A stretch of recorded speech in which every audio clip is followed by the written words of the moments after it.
Hey guys, thank you for tuning in for another episode of Remedies and Realities.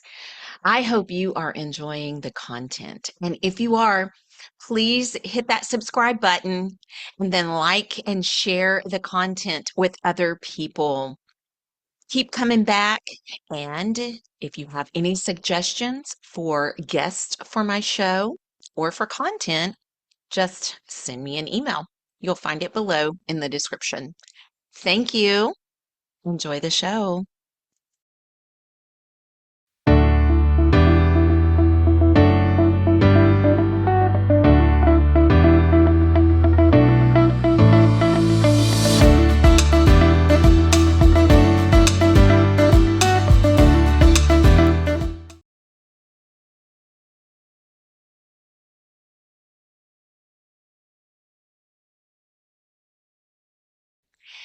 Hey guys, thank you for tuning in to another episode of Remedies and Realities. I'm your host, Angie Blake. I have with me today a guest who is living a nightmare every day in the family court system. I myself have lived some of that nightmare. Mine has been in Tarrant County. His is in Travis County, and he has so much to unravel. This is an incredible episode, and you will not want to miss it. Welcome to the show, Bart Friedman. Hey, Bart. Thanks, Angie. I appreciate being on with you, and wish I didn't have this story to tell, but thank you for the opportunity.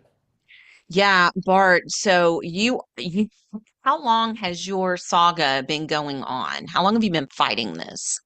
Well, I've been fighting this since where the legal process started was when I actually filed for a protective order and divorce, which was February of 2022. Okay. And I filed for a protective order and divorce not because I actually wanted to get divorced, although I may have. But it was specifically to invoke the protections that are supposed to be in place. There's a thing called a standing order that's supposed to prevent your spouse from emptying the bank account and running off with the kids and, all the Yes. things that actually happened. Yeah. Um, but it really started a few months before that. My wife, who I love very much, and we've been through some tough times because she had PTSD. Um, she had major mixed depression and possibly was bipolar. And in fact, that was one of the things that, was being checked on, although, she didn't want to be. And I think she was Mhm. afraid of that. But in any case, the Yes. short story on that is um, went on a business trip that, tragically we were all supposed to go on as a family because we worked together, but it got pushed out because of COVID aftermath. And she ended up So this going was in by 2020, 2020, 21, something like that. 2022. So Oh, we okay. were through it, but it was an international deal. And Oh, so in Canada and Sweden, which is and Denmark, where the things were taking place, yeah. they were still, Heavy into it. yeah, yeah, yeah, yeah. Hmm. And so school was about to start here, and it was Yeah. going to be the first year of going back to school. So Mhm. we didn't want our daughter to miss the first day of school. And And so how even though old my was your daughter? I'm sorry. seven, So her name was Harlan. Harlan, yeah, And how old was she? 7. 7. Okay. She's pretty young. Oh yeah, and she is everyone thinks their kids are special, right? And they all are in their own way. But I Yes. got to tell you, of all the special kids in the world, she was like the specialist. I mean, she had the Riz as the as the kids say now, Yeah. and she was the sweetest little girl, and she was the funniest little girl, and she was perfect. And she was your And only one? well, she was my only one through this marriage. She has an older sister. Her older sister lived across the street Okay. from us in Austin, and part of the tragedy of this whole thing is blew up my whole family. I mean, my wife is dead. Um, but anyway, the short story is so my wife went on this business trip alone, and she ran out of her lithium, which was very important as a mood Yes. stabilizer, and she Yes. should never Yes. go off it. And we Yes. eventually got her back on it.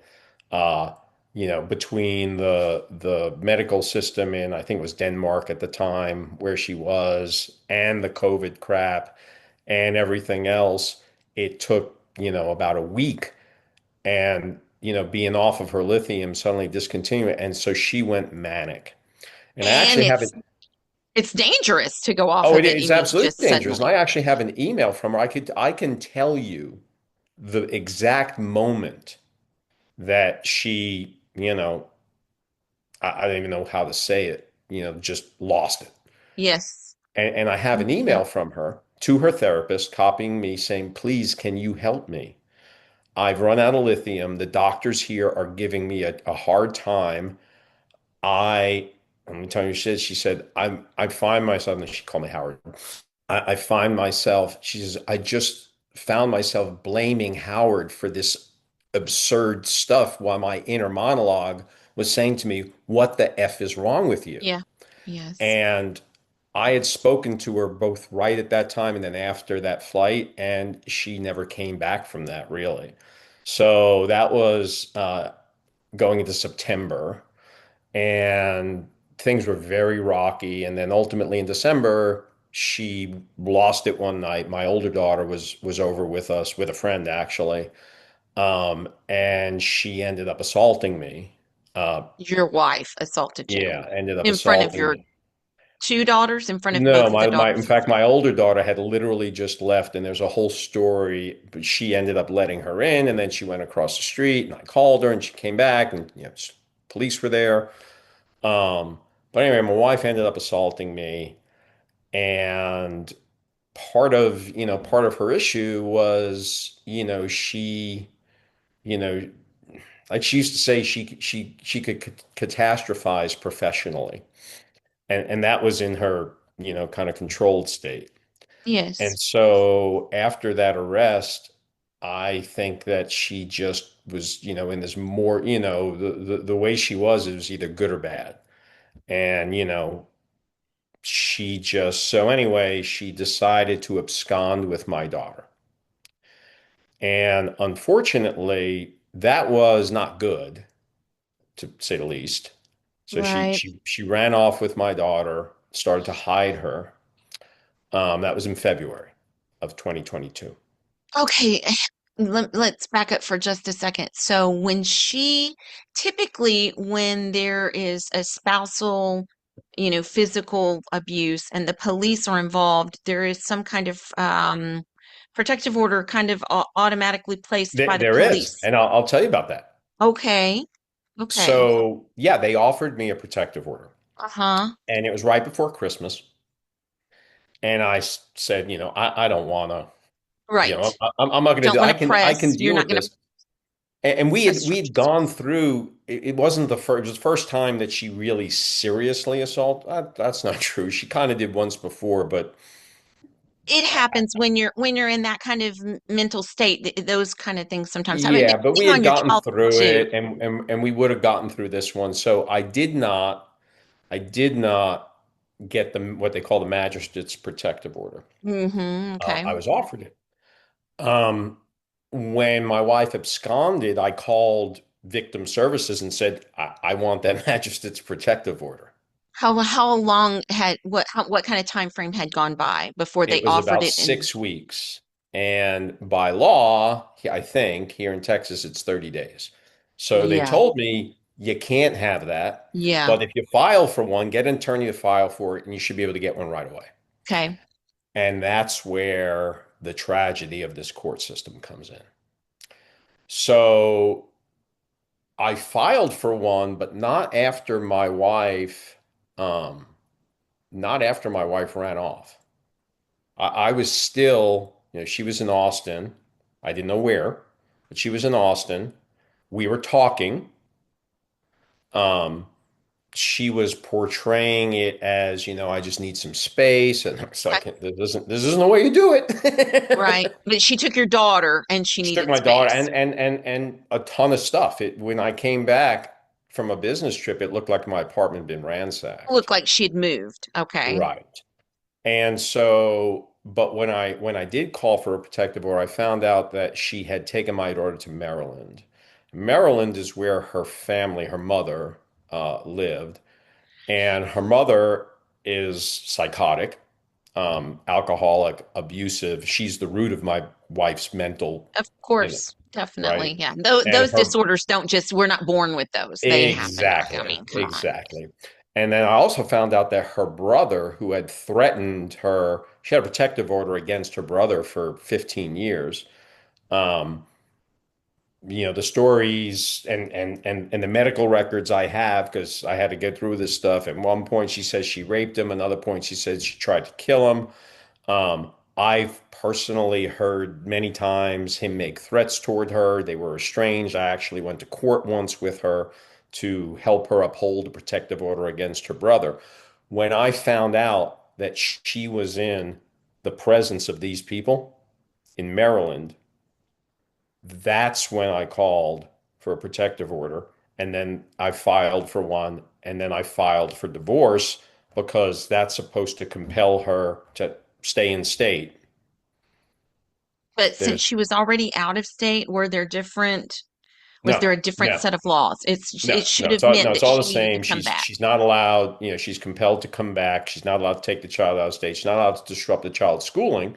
Right. So So yeah. had she been estranged from her mother and her brother? Oh yeah, she was estranged from her mother since her mother's last kidnap attempt.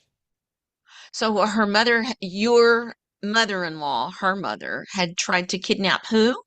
My Harlan, my little girl. Why? How? How does that happen? We were living in Puerto Vallarta at the time, and all of a sudden, we were living in a building that had like a concierge, and the concierge called up and said, the police are here.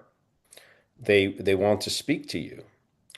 So we came downstairs, and the mother had flown in with the father.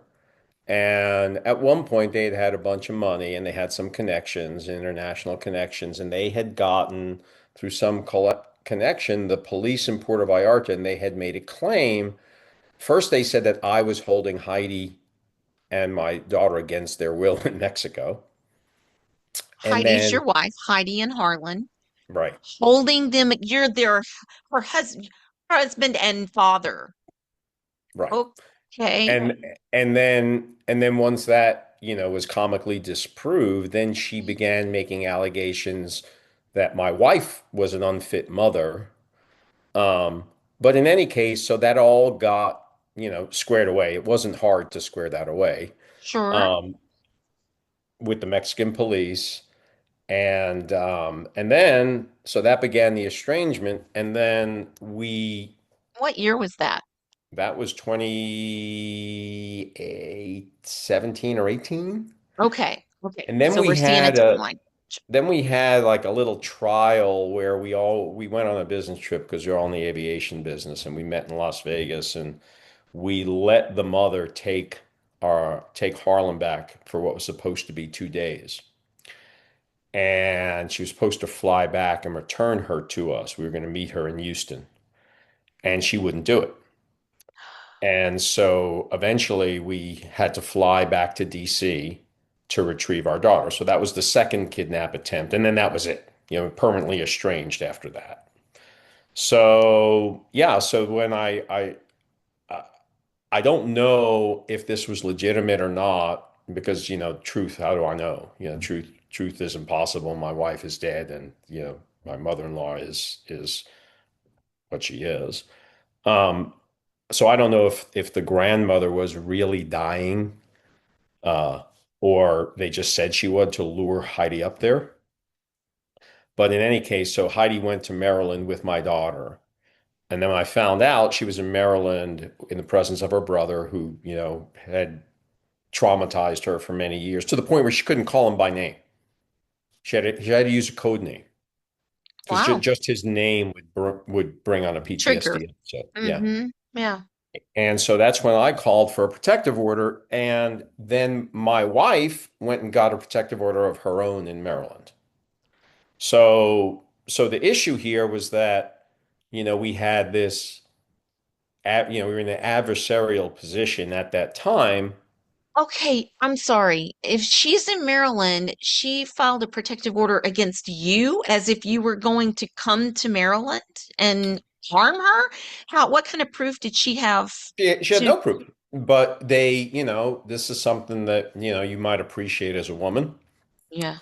As my older daughter, Simone says, she's like, to women, they give out protective orders like chiclets on Halloween. Um, they do. I mean, So I've seen it. I'm not saying no. I'm just saying somebody in Rhode Island needs to be reprimanded for not following up Maryland. yeah, yes, Well, Maryland well, too. that got dismissed. That was no big deal. So she Okay. filed for this protective order. I got a lawyer in Maryland. It was like, look, this is bullshit. She made a rape allegation, and spousal rape. But it was like, come on, she was just arrested for assault. Like this is 101, All right? right. Yes. So one of a thousand legal missteps, what we said was, okay, we will dismiss it. We will agree to dismiss it rather than, come on, bring it on. Let's hear it.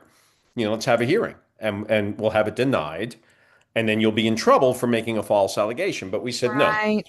we Well, we agreed to dismiss it because you agreed to return to Texas with the child. hmm And I had already applied for protective order, but unlike a woman, they did not give me an ex parte automatic protective order, even though my she wife had just been arrested had for just been arrested. assault. And therein lies where this whole thing starts.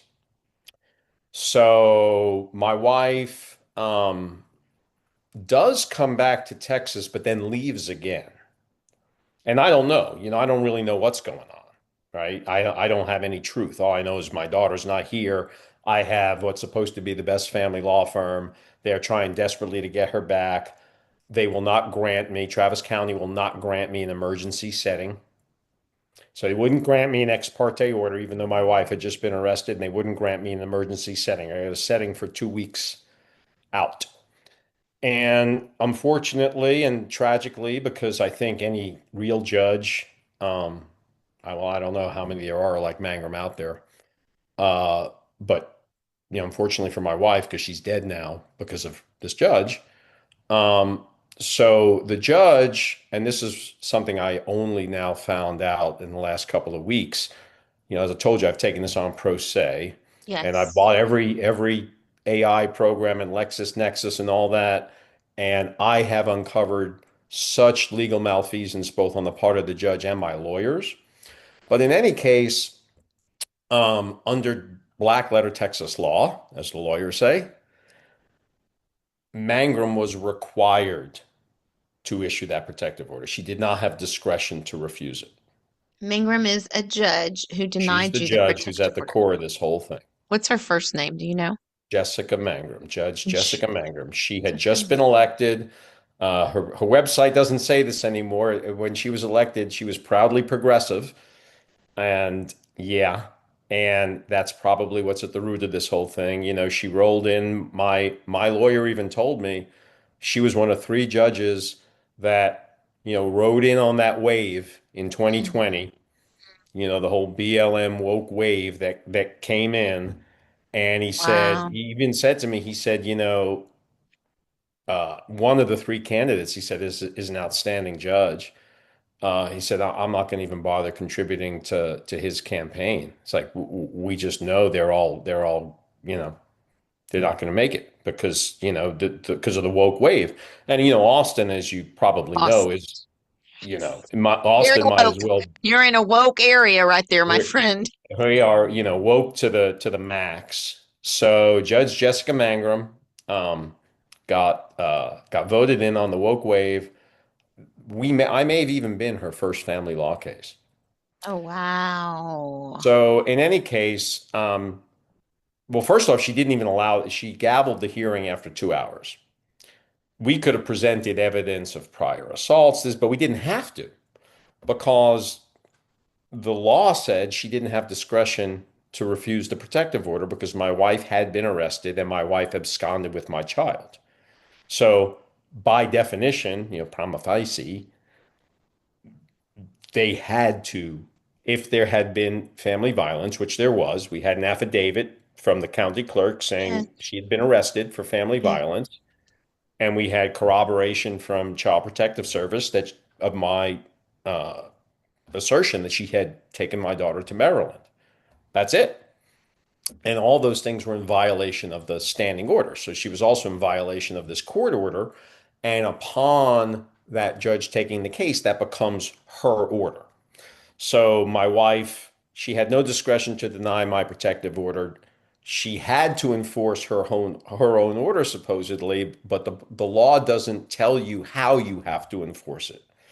So, a real judge would have, immediately granted the protective order because that's an easy way to enforce it and it makes a lot of sense. They could also grant a writ of habeas corpus. They can put an order in place. They can do 1,000 things. Mm. She didn't do anything, except she said, "Oh, well, this hearing's been going on for too long," and she gavelled it after 2 hours. And then 2 days later, she denied the protective order, took it under advisement, and denied it, even though the law says.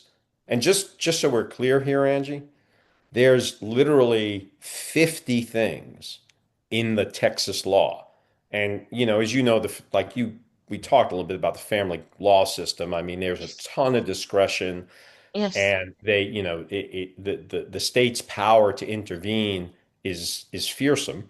Yes. However, there's 50 things in black letter law that even if it for putting aside the criminal aspect, because these things Right. are literally abetting a kidnapping, Right. but putting that aside, there's 50 things in black letter law that say judges cannot do what this judge has done. This judge is the only judge who's heard anything, but every other judge, when we try, has said, "I'm not going to hear this." The appellate courts denied everything, and there's 50, like they say, black letter law that says you cannot do this.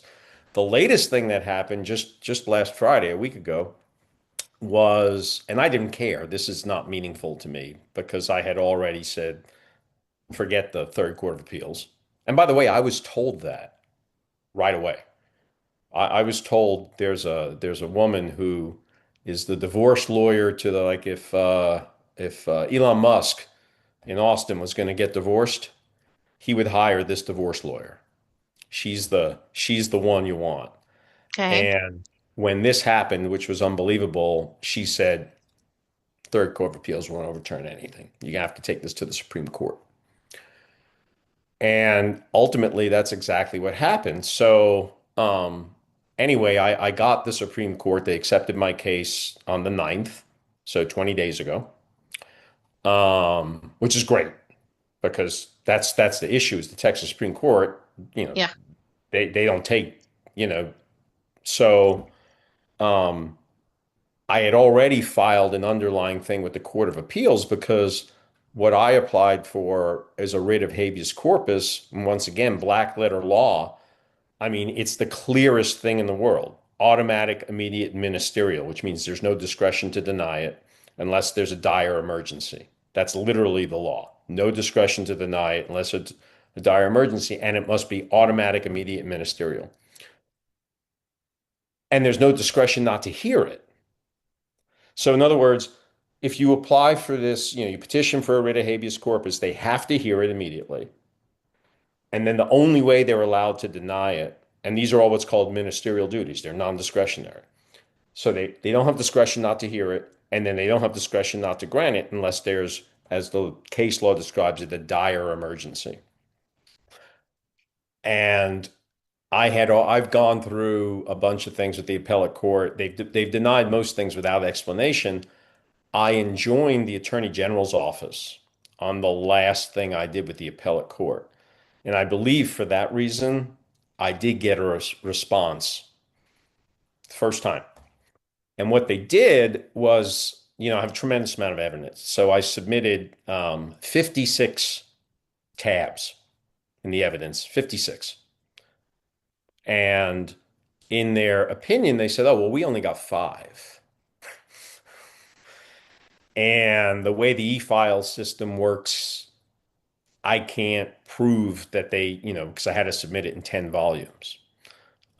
So I can't prove that they got the other nine.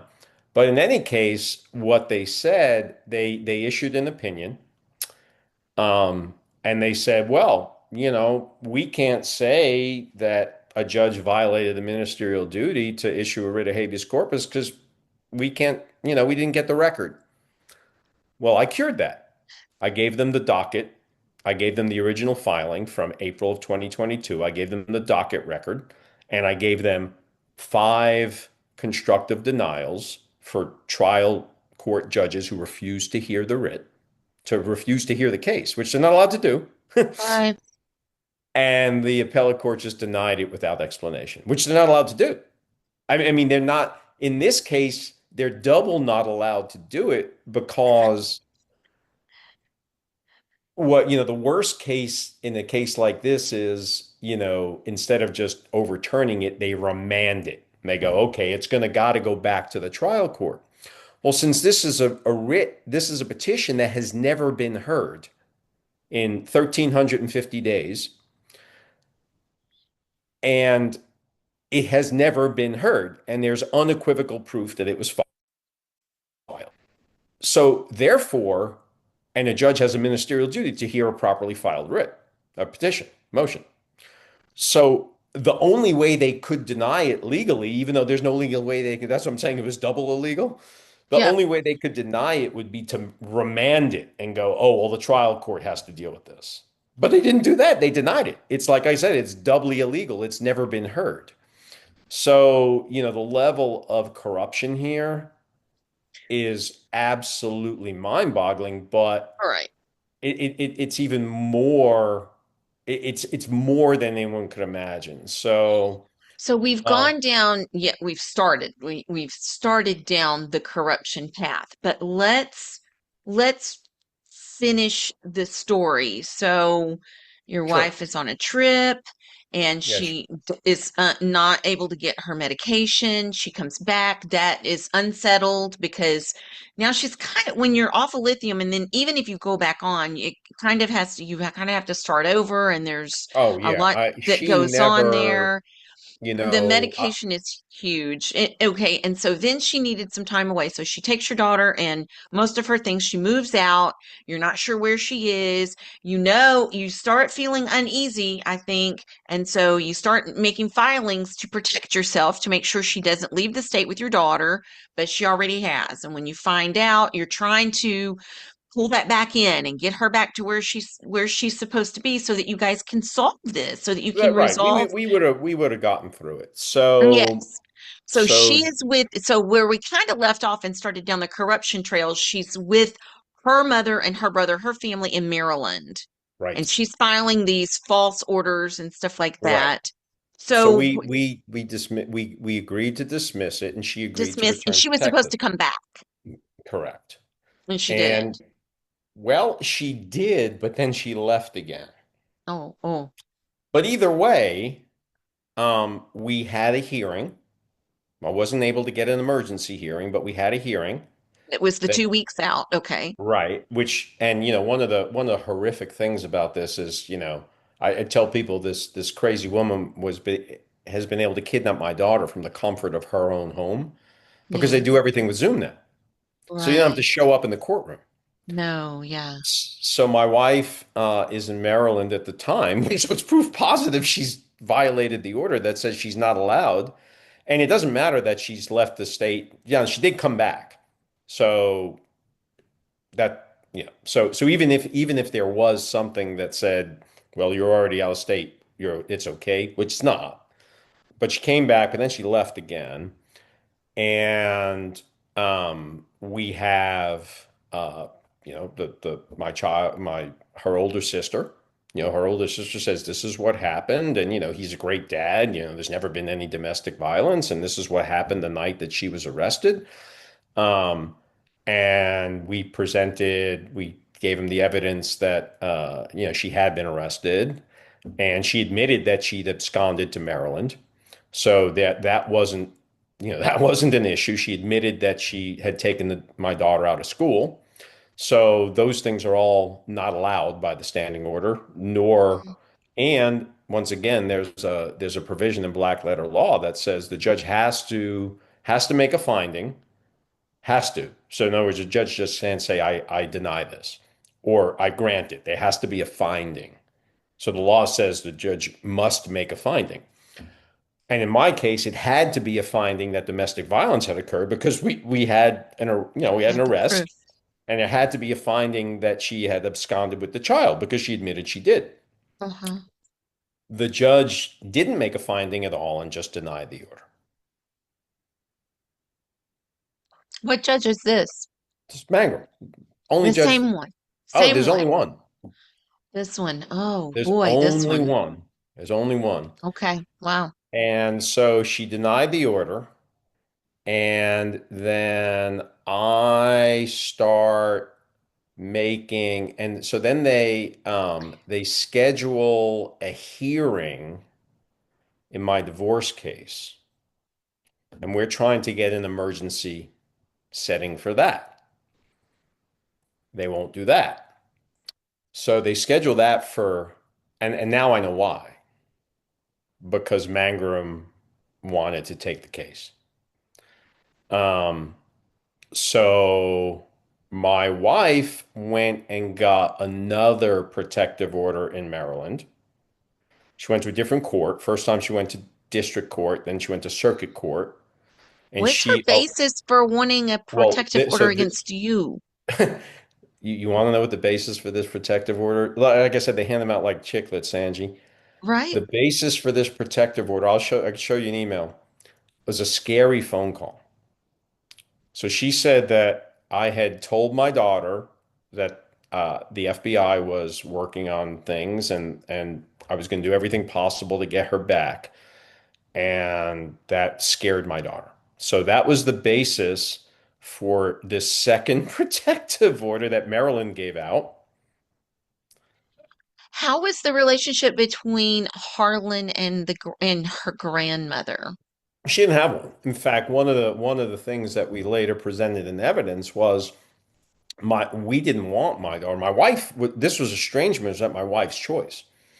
The last time my this grandmother saw my little girl was in 2019 at her husband's funeral.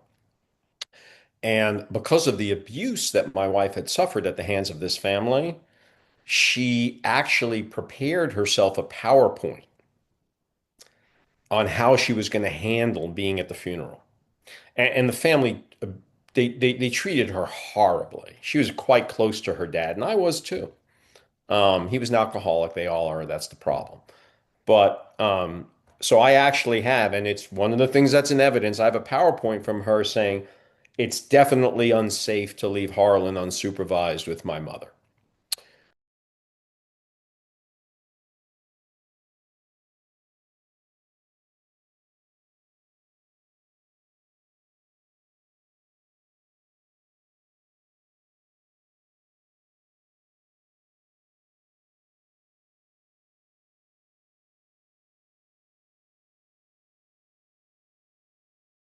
So, but nonetheless, so the Maryland court grants the second protective order. We have a hearing a week later. So this time, and I have, I say, look, enough is enough. I want to have a full-on hearing on this protective order and get, you know, So you ex had to go to Maryland. Did well, you I, have to I go to didn't Maryland? have to. I didn't have to Zoom. because what ended up happening was my Maryland lawyer, who by the way was the only good lawyer in this whole thing, at the advice of my Texas lawyer said, "Look, here's what we're going to do. We're going to have a sort of kind of almost sort of kind of evidentiary hearing to get this dismissed on jurisdiction because Okay. you don't Yeah, yeah, yeah, yeah. That yeah, makes sense for exactly. sure. You don't want to have two, No, you competing. can't. I mean, Right. it's not even a Right. thing. Exactly. So what getting it dismissed on jurisdiction means is two Yes. things. It means number one, you have to prove, or she has to prove that there's reason for the state to take emergency jurisdiction over the child. Yes. Well, she didn't even No. make an allegation. Right. It was just a scary phone call. It's not And there, right? my lawyer pressed her in the hearing, said, and so what abuse has your daughter suffered? And she Right. describes this phone call. And she says, right, but what abuse has your daughter suffered? And my wife goes, well, I thought that was very scary. So, and then the second part of it was, then my wife said, well, we're moving to Maryland. And frankly, so number one, she's not in her right mind. And number two, at that point, I'm pretty sure that something's going on with the mother. And this is news to you. You didn't know she was intending No, to no, I move had no there. idea. So anyway, and I have the transcript of the hearing. The judge, the judge just denies it based on jurisdiction. He's a great judge, by the way. Not just because he Okay. ruled in my favor. All He's right. just like He he followed the got up law. there, He did what he was supposed to do. right, and he excused himself for a little bit in the middle. He said, Mm, "Listen, I want to make sure I have the law perfectly right here. mm, mm, I'm going to go look at my law library. I want to make sure I get this right. This mm. seems like it's simple. It's not." He explained everything that he was going to do. He would be like, if you were going to have a TV show with a judge, and his name was Judge Titus, too. So I had the perfect Oh, name. oh, nice. Right. Anyway, so he denies it. And, he says some, as warranted, some pretty prejudicial things against my wife. He's like, Uh-huh. I do not find her testimony credible.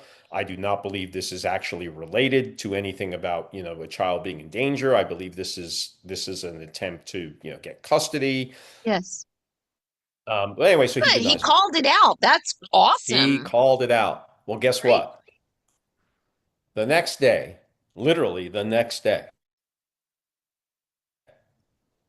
my wife, through this new lawyer, and this new lawyer is really an integral part of this. And part of me, there's something going on between this lawyer and this judge, because this lawyer, you would not believe the malfeasance. I mean, lawyers are bound by a code too, right? Yeah, The supposedly. lawyer, the lawyer, the lawyer is as much of a pathological liar as anyone I've ever seen. Is this a Texas lawyer or Maryland Yeah, lawyer? yeah, Texas. yeah. Okay, Her name is Texas. Kimberly Kleinhans. Okay. In any case, they file for a protective order, and she says two things. So she says, um, so first before, so remember when my wife gets this protective order in Maryland, you got a week till the hearing. Right. So this PO is in place for a week. So I Yes. can't go grab my daughter Temporary, temporary during protective that order. Yeah. week, TPO. Yeah. which sucks because that's exactly what I was going to do. Right, right. I had to figure out where the mother was living because she had moved, and I did Uh-huh. that. And I have friends in Maryland, and we were ready to plan, and we were planning an op to, Sure. to retrieve my daughter, and then I Do get what you the gotta second do. right. So then I get the second protective order. Well, the day after this protective order, this lawyer argues because we're trying to get an emergency setting, Hmm. move this up from April 11th. Yeah. This lawyer emails the court and says, there's a protective order in place against me. The most compelling reason that there's no emergency hearing is there's a protective order against him, and we are not claiming any impairment. So, in other words, they're saying there's no emergency, and there's a protective order against me, but there's no emergency, there's no impairment. And then the protective order gets denied. So, in other words, when she emails the court The to put off hearing. the emergency setting, it's still in Yeah. place Yes. because it's the day after she gets it. Then a week Right. later, it gets denied. The next day, she emails the court. They file for a protective order. They say that this protective order was granted, but expired and was overturned on juris. First, they say it was granted, then they and overturned on jurisdiction. Then they say it expired. It did neither one of those things. It was denied. In any case, what I find out is um, this second judge, whose name is Jan Soifer, her judicial assistant in ex parte emails offers to expedite the filing of this protective order in Texas the day after one is denied in Maryland because they're lying to her and saying it was overturned on jurisdiction. She said it was a 30-day PO that granted my wife possession of my daughter, which is completely false. So just a lot facially, here's the order. It does none of those things. That's what I was going to say. When they file for that, don't they That have that to file proof Angie, saying yes, to you back up can't what? you unless you're in Travis County, Texas. So they expedite the filing and then they grant her an ex parte hearing the next morning. So remember, So were you I not after there? my right. So after my wife's was arrested and absconded, I can't get an ex parte order or an immediate Right. setting. But she They got gr- one. she got one the next morning, and there's no record. They don't keep records of this ex parte hearings. Okay. But I can tell you that my wife was not on there. There was a phone with, the little thing, how you're on Zoom when there's no picture and there's a little circle. Yes. So there's a phone with a little circle that says Heidi, HJ. Um, but she was not on there. And I found that very unusual because um, my wife loved being on camera for anything. She just liked it. And I find it very concerning because my lawyer in Maryland, remember, this is just a day before that my lawyer in Maryland saw in court. I didn't. I didn't have to go. So in other words, my lawyer got that thrown Yeah, out. I didn't even have to go.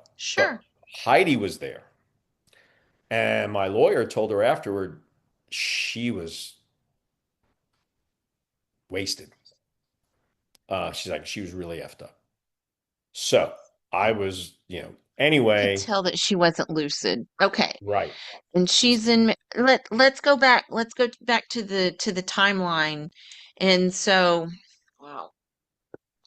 So all of these hearings have been denied or protective orders So at this all point, over there's thrown been around. there's been three hearings. Three hearings. There, Is she and she's still in Maryland right now at this point during the third one? yes, Is she still she in she Maryland? is And she she's is in filing Maryland. in Texas. Okay, whatever. Right. Okay. And But so, she's planning to move to Maryland. I mean, none of that well, that's really what she makes any claimed. We sense we to don't me. know. We never know the truth because here's what happened. So Judge Jan Soifer, like you said, you're supposed to have proof. Yeah. My wife never even alleges an emergency with my child. My wife does not allege an emergency. My wife alleges in her affidavit that the protective order was expired. The lawyer says it was overturned on jurisdiction. Of course, it was denied. There's a law in Texas that says, by the way, if you are making a possession determination based on an out-of-state order, you have to contact the other court. They didn't do that. The order facially said it expired, so then there was no allegation of emergency. There's none of that. My wife's not there, but it's an ex parte hearing, so we're not saying anything anyway. Like I'm on camera just like I am now, but I'm not saying anything because it's an ex parte hearing. Your lawyers are, doing the talking and there's no evidence, there's no testimony. It's just what did you submit? Right. And Judge Jan Soifer, I remember this vividly, but again, there's no transcript. And I don't know to this day how if she's complicit or she's just, woke uh, or stupid or both. But she goes, oh, it's only 10 days till the hearing and grants the protective order This is the protective order against you. against me to my wife, who was arrested for domestic assault and absconded with my daughter. Grants a protective order against me. With no And proof or any kind of oh, anything, no, any no, evidence actually, proof to the whatsoever. opposite. Like if you look Right. at the affidavit, there's That's no right. emergency alleged. There is nothing in the affidavit that required protection. She grants the protective order, and a week later, I found out that my wife is dead. How did you find this out? Found out from my Texas lawyers because, and I found out that the mother-in-law hid my wife's death for 3 days to do what they So call, on a timeline, so the order was granted approximately 3 to 4 days later, your wife yeah, my wife died 3 days after the dies. order was granted. And And then then I three to don't know four if days another, later, you right, found out. exactly. And how did your lawyer break that to you? And what kind of Well, information I'll, did I'll he tell you. have? So this is the most incredible thing I mean, so remember, this woman is estranged.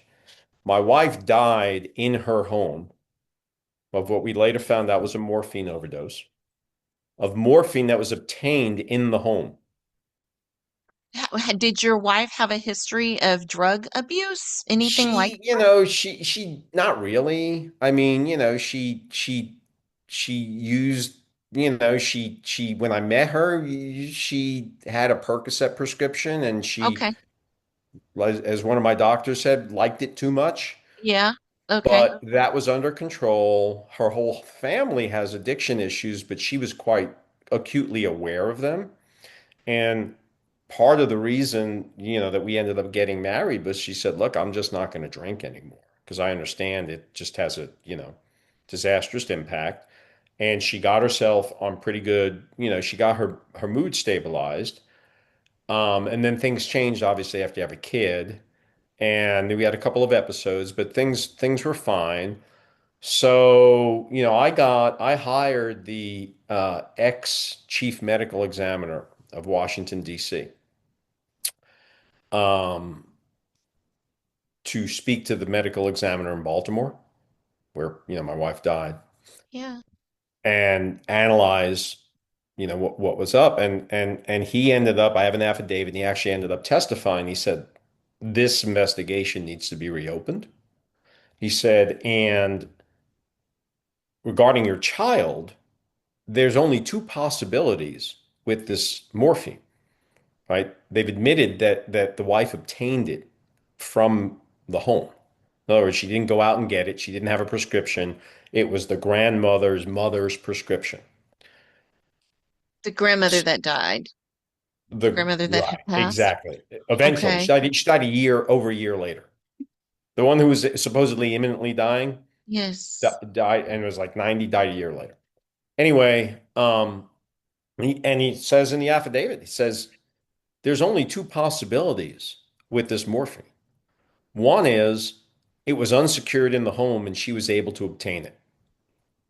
And by definition, if there's unsecured narcotics in the home, a child should not be in that home. Should not be there, right? Or it was administered to her on purpose. And of course, if it was administered to her, you definitely don't want a child in that home. Mangum ignored that. Mangum ignored everything. I had ended up, so my wife, when you get arrested for domestic assault and there's a child present, Yes. it automatically involves Child Protective Of Services. course it does. Right, Child Don't Protective get me Service. started on CPS. Oh, that's Well, a whole. CPS testified for me.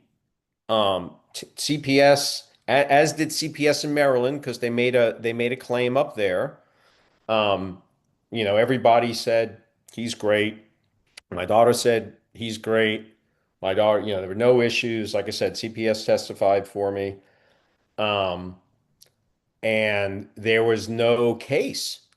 The case, marriage abates on death, a divorce abates on death. In my first, what they call mandamus, which is this legal mechanism, that you use for obviously wrong things, where you can just use the evidence that's already there. It's not like an appeal where you do this and that, create a clerk record, and you go, this is, and it's used for situations like mine. It's used against government officials. If a government official, like if the governor says, this official is doing something they're not supposed to be, you mandamus them. In my first mandamus, which they denied, the guy said there was no case. There's no case because it abates on marriage. I mean, excuse me, on death. Divorce abates on death. They denied the mandamus, and then when I eventually got a response to one in July, they said the case abates on death. The protective order that they granted, though, in Texas, so that the one that you're granted, like what? There's no proof? No, there's actually the opposite of proof. If you look at her affidavit, you look at everything else, there's literally nothing in it that justifies a protective order. Nothing. And it's better than that, or worse than that, depending on how you look at it. They actually made up the thing in the protective order. They actually made up and said that this protective order supersedes. So they applied for protective order based on the saying that denied one in Maryland had been given my wife possession and then overturned on jurisdiction, which was, facially false. Then they made up this, and the judge made this up. The judge made this up. Judge Jan Soifer office made it up. They said that this supersedes a previously issued protective order, the kind that what you brought up after someone gets arrested and a Mm, magistrate issues a yes. protective order. Yeah. It said, well, there was nothing. It said it superseded the protective order against me that was issued by a magistrate, 17.292 of the Texas Penal Code, Yeah. which never existed. It said that there was domestic violence against my wife in the last 30 days. My wife had been gone for the last 90 days. So it is completely fabricated, but wait, it gets worse, believe it or not. Remember, my this woman hides my wife's death. Well, how did I find out? My lawyer told me. The way my lawyer found out was this other lawyer who was not entitled to represent Deborah, being the grandmother. In other words, she was my wife's lawyer. My wife died.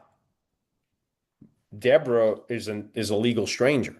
She happens to be related to her, but my wife never consented to have her mother, to have this lawyer carry on a case against me. And by the rules of professional conduct, she's not allowed to take the case. No, She owes my she's not allowed to. right. They ignored that. And so my lawyer told me my wife was dead.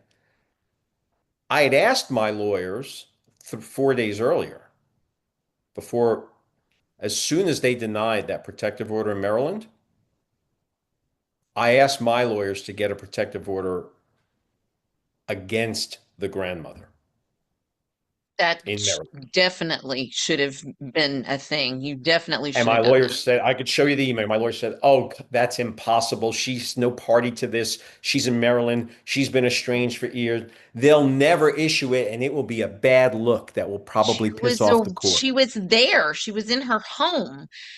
Oh my goodness gracious. Yep. And so, but wait, it gets even worse. So, what we then find out is this other judge, this is Judge Madeline Connor. Now, part of the problem with Judge Madeline Connor is they called her the cat lady judge. She was She's in certified. Texas. Well, she's no longer a judge, but she's like, Hmm. and the only thing you can probably get both sides of the aisle to agree on legally, if you talk to a lawyer and you bring up her name, they're like, oh my God. So what we don't know is, people just going like, oh, she's just crazy or whatever else. Um, she grants Deborah, a stranger, a stranger, a protective order against me, gives her possession of my daughter. And, but wait, there's more, and includes a finding of domestic violence against my daughter by me, which has never even been alleged. And was the and this order is based on the prior protective order, which was complete bullshit, as we've just discussed. And that did not have that finding in it either. And this happens, but wait, this happens without her filing anything. No, I'm confused about jurisdiction.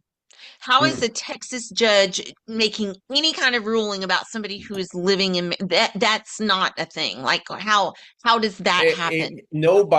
This is all legally unexplainable. It's all illegal. It's all against the law. It's Okay, all I in. I hope you are turning. Hope you are taking names and just turning Oh, people in without a to doubt. remove Here's the thing. all of their licenses. They do not need to be judges. They do not need to be There's only practicing one. law. They need to have everything yanked from them, and they need to Well, be pulled off the the judge, bench. what I think, so here's what I think is at the root of this. Because, you have to ask the question, why, right? Why? Well, the judges blindly support each other and they're all woke and, but why? Well, it turns out that, like I said, I found out that Mangrum did not have the discretion to deny my protective order. She didn't have that discretion. She was not allowed to do that She needs to under be unbenched. She needs to not be on a it, it, bench. well, it's more than that. And then Heidi died. And then this other judge does what she does. And there's in the US code, federal code, it's US 241 and 242, violating rights under color of law and conspiracy to violate rights under color of law. If there's a death or a kidnapping involved, You there is have no both. exactly, there is no maximum penalty. You get life in prison. So I now you just have, it's, like Trevor says, the cover up is worse than the crime, right? And this story is so unbelievable. No one could believe a judge would be so unbelievable. And the appellate court probably, just like, that's how the lawyer said, loud, they just won't overturn anything. So they just reflexively, and then now they're all in it. Like now, it's like you got five judges who could literally go to jail for life. So I'm fighting. It's no different than if the entire Travis County bench and the entire Court of Appeals, and I'm fighting them pro se. Yes. Now, but the Supreme Court, you would think, will follow the law, including their own ruling, because they happen to have a case that is on, I'd say it's exactly like mine, but nothing's exactly like mine. But it's the closest thing you're going to get before you can get to the realm of unbelievability like mine. And it just spells it out in black letter. And then there's another case that spells it. It's like there is literally no possible route under the law, no lawful route. They can't make a lawful route. If they want to say I'm a danger to my child now, which obviously they can't, it doesn't matter because there is no lawful route. Everything, in other words, everything's been done. You see what I'm saying? And even if they said, oh, well, there's this temporary custody order, no, that's not allowed to bar this thing that I filed for, a habeas corpus writ. So, I'm in the process now because I'm my pro se lawyer. I'm in the process now of doing a supplement that, like I said, this has been in front of the Supreme Court of Texas for 20 days. Um, Not a long time in the scope of things, but a long time in the scope of my life when my daughter's Yes. being. So I'm filing a supplement with some new evidence and or include based on this last denial and some things because what the judges have done, it's unbelievable. Angie, like this is one of these days, and I've got a couple who want, but I haven't gotten the right investigative reporter yet. For someone who wants to blow up, I mean, you would not believe the lawlessness here. No, if you or I did what one of these judges did, we would be in prison for life. Under the prison. Yeah, for sure. There's so much that doesn't connect and doesn't make I know sense it's here. it's It's it's and that's really crazy. part of that's part of the cover, right? As part of the cover, it's like if you bury everything in complexity in paper, but at this point, it's kind of simple now. It's taken a long time to make it simple. It's like, hey, this judge was not allowed to deny this protective order under law. Not, she had no discretion to do it. The law said she had to grant me my protective order. She didn't. I warned her in that hearing. I said, we are all in danger, including my wife, who was an adversarial party at that point. I said, we are all in danger. And then 30 days later, my wife is dead. So And so because Heidi and Harlan were there with Deborah. Is Deborah the her mother's name? Deborah's the grandmother, yeah. Since they were basically living there with her, when Heidi died since Harlan was there and she had possession of her, now, I mean, It's not it's all it is literally there's a case I can't remember it off the top of my head. There's actually a federal kidnapping case precedent. where they discuss there's actually a disagreement between judges. Like you have a dissenting opinion and an Yeah, opinion. yeah. Um, and there's actually in the prevailing opinion, they're discussing whether a grandmother, because if you look at the federal kidnapping law, grandmothers are in the group that are exempt from the maximum penalties. Like if you kidnap someone who's not, you're not related to, you can go to jail for life. Uh-huh. But if you're within a group, you're the mother, the father, the If you grandmother, know someone, right? it's Then okay. your sentence is, I think the maximum she can get is 10 or 20 years. So, but but in any case, in the prevailing opinion, the court literally says there is a scenario here where it is easy to see how a grandmother can kidnap a child on the basis of claiming a parent is unfit, and then this happens, and therefore they have to be able to be held liable under this. And they actually use that as an example. So, and I mean, this is so far-fetched. But when you have a child and a husband and a wife, regardless of whether divorce has been filed or not, when one of the parents dies, that There's child goes to the custody there's no of their question. parent. You're There, correct. There is no question of law here. That's what I'm no, saying. There's never been a question of law here. You no. just have a judicial system here in Travis County that is so blatantly and brazenly corrupt that that's okay with them. How long has it been since you've seen Harlan? It's been a while now, and I'll tell you why. Because, I've never been allowed to discuss her mother's death. I've never been allowed to have unsupervised visitation with her. And I finally said, the supervised visitation is slanderous in and of Oh, itself. it's absolutely the most ridiculous. Right.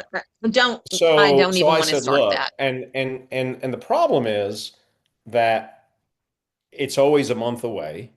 And then the worst of it is they've given the grandmother control over that. So I have to give 30 days notice and she has to agree and this and that and the other. And so essentially, not only have they abetted a federal interstate kidnapping, and I mean, Yes, I'm not, no exaggeration, I mean by right. black letter law, they have intentionally severed the relationship of me and my daughter from her sole surviving parent. And by the way, I was also, my wife and I, we sell aircraft and it gives us some flexibility to do things. And I've already told you about my wife's, mental state. And so I kind of wore the mama pants in addition to working. So I was pretty much her primary caregiver too. Yes, I And understand. so, I mean, what The they've done courts is, abuse people who have enough money to go through the courts and spend the kind of money that you were talking about that you've spent. I mean, that's one of the reasons they keep you embedded in the courts. It's just that was probably the beginning reasons why they started this nefarious, I agree. journey because they knew you would continue to spend money in the court system to continue to try to get your daughter back. Now they Absolutely. have buried themselves because they've done so many illegal things. So you're right. It's You're a whole other 100%. story now, but it started out probably just because of money, and a lot I of them think you're do. 100% correct. I think there's a book out there and a couple people, I think Ted Cruz is in there and a couple other people. It's called Cabal.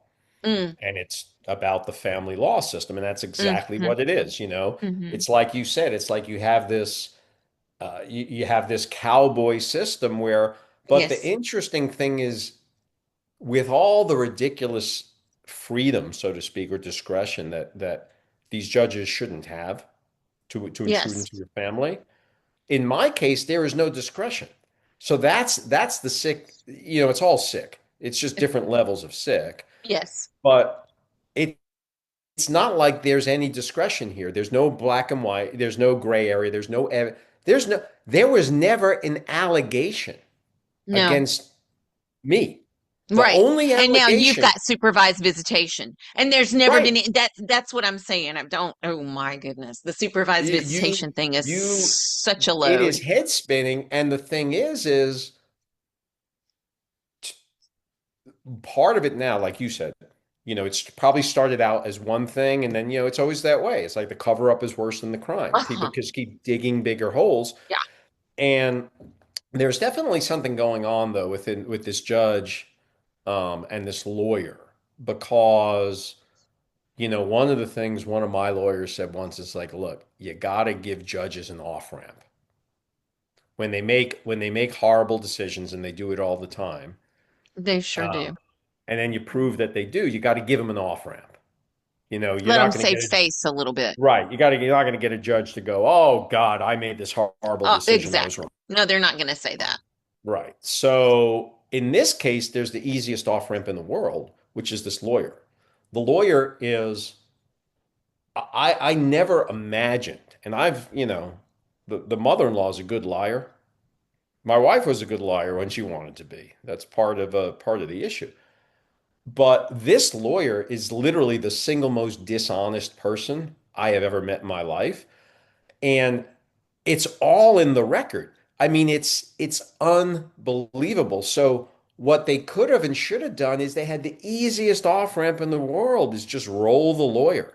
I mean, we're talking about she's going to go to prison. She's obviously going to lose her law license eventually, although maybe not because it's all the cabal. But when you go to jail, you go to jail.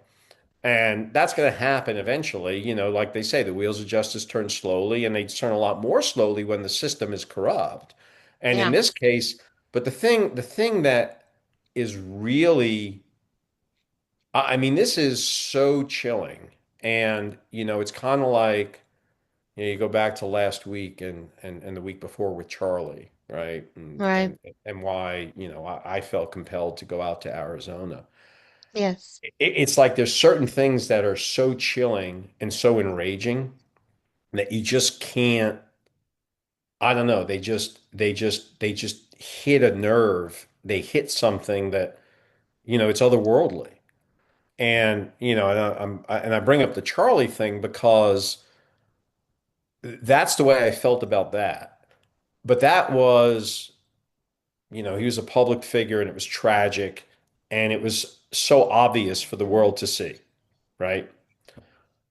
In my case, you know, it's buried under you know, because that's what the legal system does, but it doesn't mean it's not going to come out. It's, you know, you can only bury it for so long. And, you know, I mean, I'm at the point, you know, where I wonder sometime if, you know, I got to worry about, you know, the, Yes, you should worry. You should well, you because know, and you have a bunch of judges and a bunch of lawyers and a bunch of names and stuff that they've done. You should worry. You should look behind your back all the time, yeah, Bart. and that's what I'm doing. And, you know, I'm reasonably well armed. Yeah. So there is that. But it is at that point. I mean, this is the kind of thing where you're talking about, and you know, there's no exaggeration here, and it's quite black and white now. And so, Yeah. you know, it's the kind of thing where you literally have four judges who go to jail for up to life. Yes. Life in Yeah, I federal prison. mhm. So you said your case is it set for Supreme Court now? Oh yeah, no, it's in there. I mean, It's already been heard? no, there's no here. You know, I mean, they can say we want to have a hearing, but they're not going But to do it. you've just submitted all of the evidence to Right, them, right. and now So they I submitted what they call a mandamus. It's the okay. same thing that I've done all along. Um, because the duties are ministerial, that is, there's no discretion on the part of the judges, and it's black and white law. Generally speaking, and I'm lucky that they are, generally speaking, the Supreme Court will take those cases. Up until this point, which is part of the horror here, I've had lots of lawyers, even at the, turn down fees.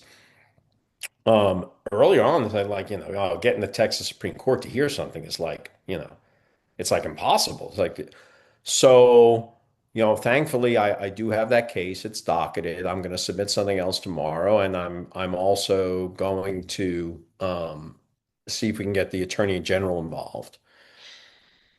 And do they offer any kind of timeline at all, or you're just completely at their mercy of They however long it don't, takes? but there's a legal term called instanter, and the case that's in front of the court is for writ of habeas corpus to recover my detained child. Yeah. And the legal standard in Texas to issue that writ is instanter. Um, and it's obviously been pending since April 11th, 2022. So, I have some level of confidence that it's not going to be, more than 60 days, and it could be any day now.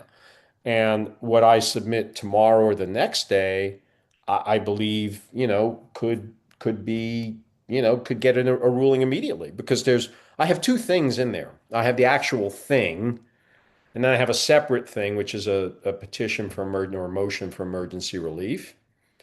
So they're both under review, and I'm hopeful that we get something there soon. And then of course I have, if necessary, I can start another process in Florida, which is because my daughter, by the way, was taken from Maryland to Florida without me knowing it also. Wow, she's just moved her all across state lines, and oh my Yeah, and goodness, and by the it's way, this one. just So once again, there's only one judge, the Judge Jessica Manger. So let me tell you some of the things that are in front of Judge Jessica Manger. Number one is my wife's testimony that, 2 days before she died, where her only allegation of abuse was a scary phone call. Um, Another is the evidence of prior kidnapping, because Deborah actually submitted that. So evidence of a prior kidnap attempt, evidence that the brother raped her and or tried to kill her, evidence that the brother sexually deviant with his children. Um, Evidence, I already told you about the chief medical examiner. Child Protective Service in Maryland, excuse me, Child Protective Service in Texas investigated everything, even though there was no basis for it. They testified for me twice. APD, Austin Police Department, has testified for me twice. Deborah is a suspect in a custodial interference case in Travis County, but they will not prosecute it because of these orders. So they open the case, but they're like, until these orders get, you know, we can't prosecute it. so she's going Um, to make sure orders are out there all the time so that they well, can't the thing prosecute is her. under controlling authority, even if even if there was some legitimacy to this temporary order, under the controlling authority of the court, not the black letter law. So there's some black letter law for some other things. But then you have, the precedents, the controlling authority, all that shit. And under controlling authority, that order can't obstruct me anyway. So that's part of the insanity of this. When I told you I got this denial last week from the Third Court of Appeals, there is no legal possibility to deny it, because the only thing that's preventing me from getting my daughter is a temporary order. And by controlling authority, temporary order is not allowed to block a writ of habeas corpus. They denied it. That is how corrupt this system here is. And one of the things that people need to understand is if you are in one of the counties within the footprint of the Third Court of Appeals, you are, I mean, this wouldn't happen in Stalinist Russia. It's Right. too brazen. I Mm. mean, this is the most chilling thing. I mean, there's a level of laws, like I said, at least the mafia had a code. Yeah. Yes, we did. Wow. These people are far more lawless and far more corrupt than the mafia. And look, the good news for me at this point is it can't go on much longer. And the good news for me is they probably didn't think it could be this bad or get this far. And you know, it's going to get exposed. And this is hopefully part of it because I think Yeah. that this story is so chilling. And what they're doing to my little girl is so, I mean, is just beyond inhumane. Yeah. And my wife is dead because of this, and that's probably what's at the root here, right? She knows that, her wokeness killed my wife. And so, but the story's going to get told. It's just a matter of time. The wheels of And injustice turn more slowly than the wheels of justice, but eventually.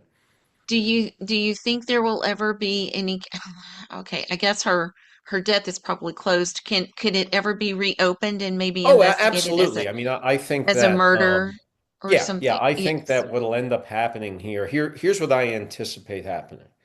While I don't trust the justice system, I do believe the Texas Supreme Court is likely to follow the law. I hope so. I mean, I hope yeah. so too. I believe they're likely, and I believe that they probably have had no shortage of run-ins with the Third Court of Appeals. Mm, They're well known to be what they are. mm, I expect to get that ruling at some point in the next little bit. Like I said, 45 days at the mm, outside. yeah. Once I have that, and I'm, going down some alternative paths too in Florida, but once I have that ruling, um, that opens up the door. Now, separately, you also have to understand is I've been defamed by this, right? Hmm. Yeah. Um, No and proof, but slandered, basically. Yeah. slandered, and Yeah. yeah, and so I've been very isolated by this whole thing, but Yes. um, I'm going to get an FBI investigation, and that's, by the way, that's one of the horrible things also because the FBI is just a joke. Yes. And I agree. as a friend of mine said, because she got scammed on a crypto scam, and she's like, it was like a year ago. She goes, I can press a button on the voice response system and talk to someone immediately for a complaint about January 6th, but I can't do anything. Same thing with me. I have a murder and a kidnap and a referral from Ted Cruz, and And I you can't can't get talk the to anybody about it. no. Yeah. Yeah. No, no, they are a joke. But I Yeah. do have some friends that, I think I'm finally in the position to, bring to bear on this. I don't have a lot of faith in the FBI to say the least, but I think at some point they don't have a choice. When there's enough, because there's so much evidence on the table. It's not like the problem isn't that there's any lack of evidence, just the opposite.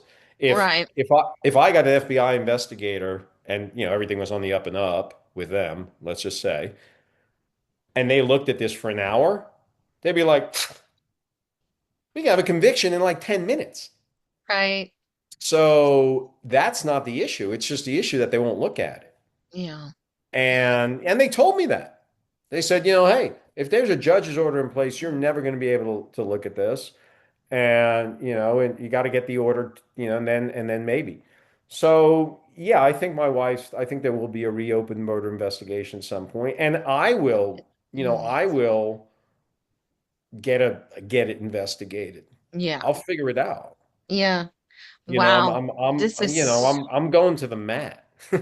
so convoluted. There's so much that It you is. have It's gone through. it's I'm so sorry for all of Well, this. And it just, you've been through some of it, not like me, but you have your own story, and you know, the best thing to do is tell the story so people understand what's out yes. there, right? Yes. And then that's what Yes. you're doing. So I thank you for that.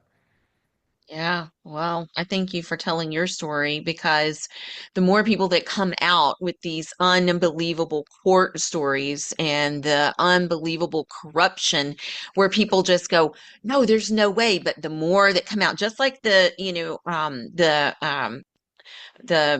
P. Diddy and the Epstein and all of those Absolutely. stories. Nobody believed the first people that came out, but they kept coming out and coming out and coming out and coming out.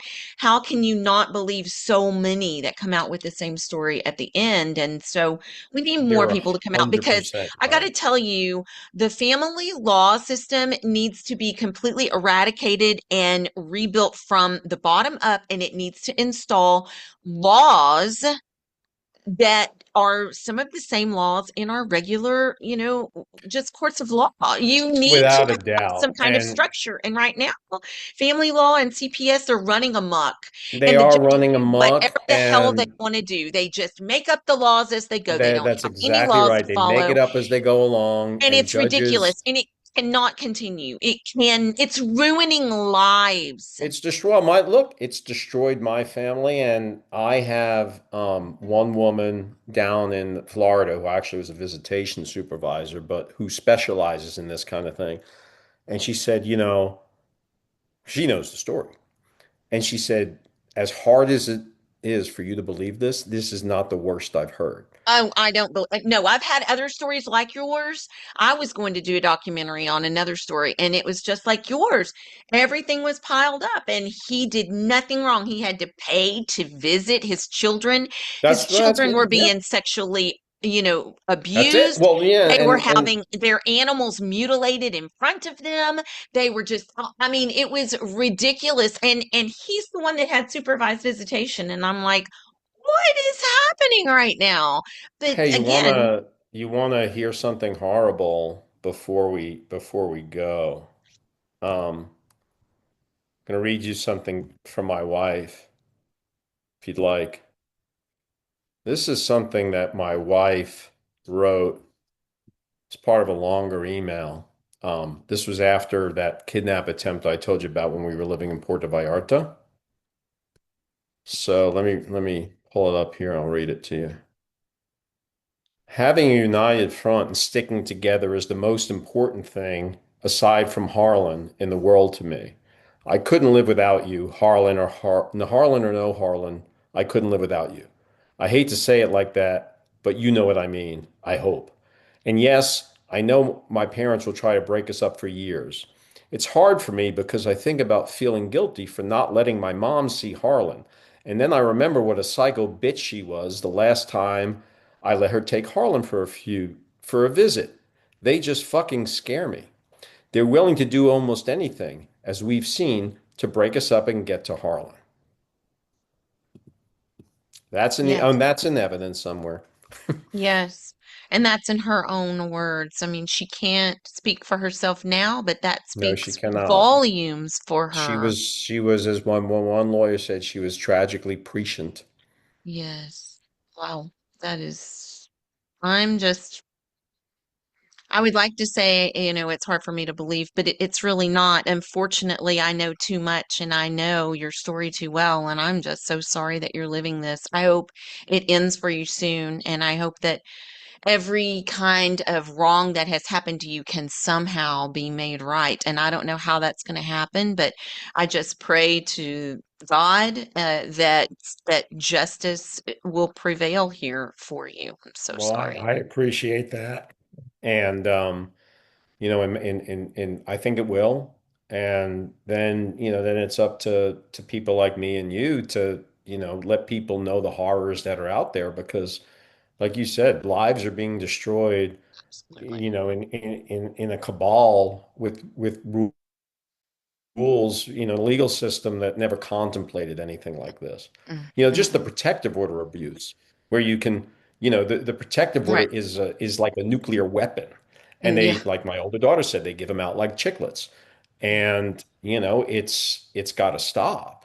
Yes. And, it's just it's particularly bad when you combine it with the whole woke mindset that, we know better than you Mhm. and we don't have any, we don't have a moral compass. they don't have a moral compass, and the whole thing is just so emotional. They don't require any factual evidence in that mindset. It's all, oh, it feels bad, and so it must be bad, and so You're we've got to react that exactly way. right. You are so spot on. I say we shouldn't get each other started because we could probably do that for an hour. Good. And it's not funny, but I mean, oh No, my what goodness, else it's can you just so do? psychotic that It what else is can you do? it, you get enraged. Yeah, And that, like I said, that's why I had to fly out to Arizona. yeah. I was just enraged, and I may have told you this. I don't know. I didn't follow Charlie so closely. Obviously knew his name. A friend of mine did, and then I started looking at a couple of his things, and I called her at like 10 o'clock at night, and I said, I am as enraged, and you know what's happened to me, and I am so enraged right now. And she said, there's like a 10 million people like you. She said there are so many people out there who are going like, I don't know why, but I'm enraged. And that rage needs to be channeled for good now. And Hmm. the Yeah, the that's good. the human cost of this mindset. And like you said, facts are meaningless. That Hmm. feels bad. You Hmm. know, we're just gonna follow mindlessly, and it just Yeah, needs to stop. There needs to be some sanity restored, and hopefully, absolutely. people like you can help do that because it's just a story has to get out. Yeah. Well, I hope I can be part of, I don't know, part of whatever is good, part of whatever truth is, part of whatever, God sent me on this journey, and I have my own story about that. And I think God is leading my pathway, and I'm just whatever He sets in my lap is what I expose to the world. I pray every single day for Him to show me truth and let me follow truth and to expose truth. And so your story is doing that, and I appreciate you coming on and telling your story and allow me to be part of that.